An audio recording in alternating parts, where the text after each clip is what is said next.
बच्चों, आज ये अपना भारतवर्ष जिसका चित्र आप देख रहे हैं, अफगानिस्तान से लेकर म्यांमार तक, ये अपना अखंड भारत है।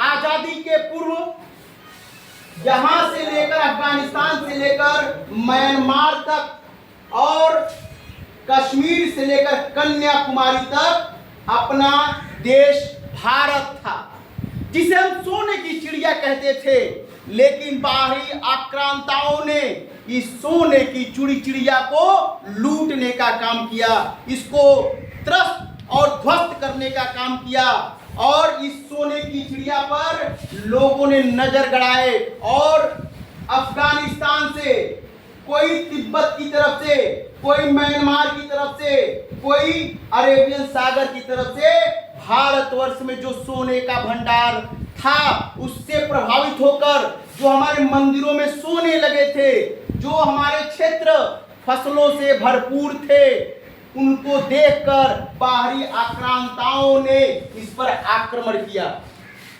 और इसको भरपूर लूटा। लूटने के क्रम में सबसे पहले मुगल शासकों ने इसे लूटा, इस पर राज किया, लेकिन उन्होंने इसको विखंडित नहीं किया। बाद में 18वीं शताब्दी के आसपास अंग्रेजों के साथ डच, स्पेनिश, फ्रांसीसी तमाम आक्रमणकारी अपने इस भारत माँ पे आक्रमण करते हैं और इसको लूटते हैं। यहाँ का रखा हुआ धन अपने देशों में ले जाते हैं और हमारे देश को गरीब बनाते हैं।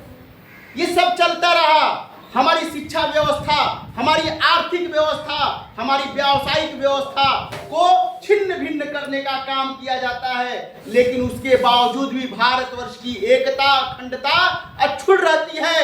लेकिन एक दिन आता है 14 अगस्त सन 1947 को, जब देश की आजादी देश के बंटवारे पर निर्भर रहती है। लेकिन कुछ लोग जो सत्ता के प्यासे थे, सत्ता के ललाई थे, उन्होंने कहा नहीं, भारत माँ को विखंडित करो, तब जाके ये देश मैं आजाद करूंगा।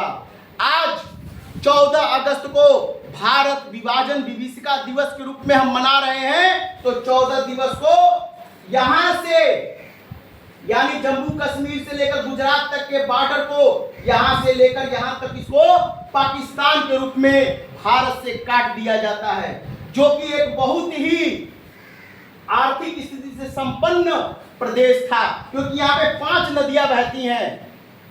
इन्होंने यहाँ क्षेत्र बांटा, साथ ही साथ बांग्लादेश जो कि समुद्र के किनारे, यहाँ पे बहुत अधिक मछलियों का उत्पादन होता है, इसको इन्होंने काटकर देश के टुकड़े टुकड़े करके हमें आजादी दी। आजादी तो ठीक, लेकिन इस आजादी के बाद जो विकराल रूप में दिखा मिलने को कि जो लोग पाकिस्तान में हमारे हिंदू भाई थे, ये कहा गया कि जो हिंदू हैं वह हिंदुस्तान में आ जाएं, जो पाकिस्तान में मुसलमान हैं वो पाकिस्तान में चले जाएं।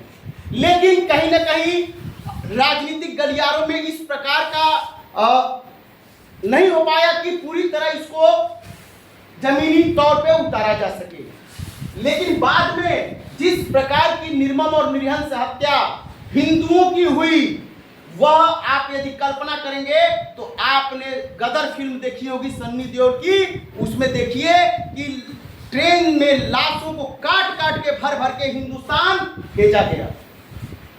यहां तक तो क्षम्य नहीं रहा होगा, लेकिन यदि माताओं और बहनों की जो इज्जत के साथ खिलवाड़ हुआ, वह इतिहास के पन्नों में कभी क्षम्य नहीं होगा और उसे कभी भूला नहीं जा सकता। यह दिवस सदैव प्रत्येक हिंदुस्तानी के मन में एक कटुता हुआ सवाल रहेगा कि यह कौन सा दिवस था, क्यों ऐसा बंटवारा हुआ, इसका जवाब कौन देगा।